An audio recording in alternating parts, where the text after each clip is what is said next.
ভুল করে কিন্তু কেউই প্রবাসের মাটিতে আসে না।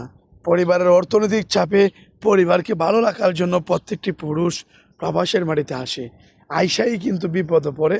দলালরা কিন্তু মানুষের এই দুর্বল জায়গাটাতেই আঘাত করে। আমি নাজমুল চৌধুরী আপনাকে এই কথাগুলি এই কারণেই বলছি, আপনি যদি কোনো একটা কাজ দক্ষভাবে শিখে আসেন, তাহলে হয়তো দালাল যতটাই চিটিং করুক, কিছুটা হলেও অন্তত আপনি বেঁচে যেতে পারবেন। যেমন আমি বেঁচে গেছি।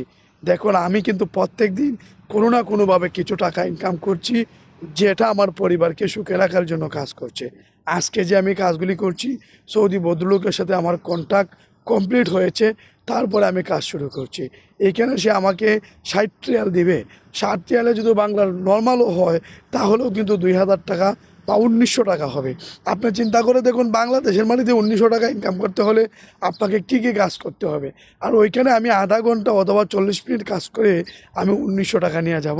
সেই ১৯০০ টাকায় কিন্তু আমার মানিব্যাগ গরম না হলেও বাংলাদেশে যখন পাঠাবো টাকাটা, তাহলে কিন্তু এইটা দিয়ে আমার পরিবার একটা কিছু করতে পারবে। প্রবাসের মাটিতে কিন্তু এই ৬০ রিয়াল অনেক কিছু নয়, বাংলাদেশের জন্য অনেক কিছু।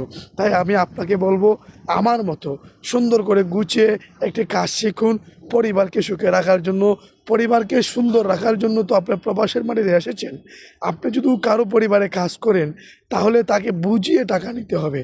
তাহলে আপনি ভালো করে কাজটা না জানলে আপনি বলুন তো কীভাবে ওই পরিবার থেকে টাকা নেবেন?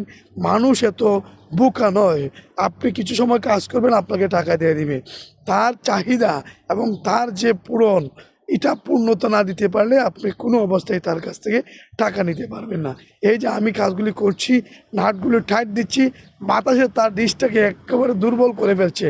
দেখুন, আমি নিচে টাইট দিচ্ছি, এর উপরে ডিশটা কিন্তু কাঁপছে। সবগুলো নাট টাইট দিয়ে কিন্তু আমি ইশারা ধরে ওইখান থেকে সেই ভদ্রলোককে চ্যানেলগুলি বুঝিয়ে দিয়ে আমি কিন্তু ওইখান থেকে ৬০ রিয়াল নেব। সেই টাকাটাই আমার জীবনের কাজে লাগবে, আমার পরিবারের কাজে লাগবে।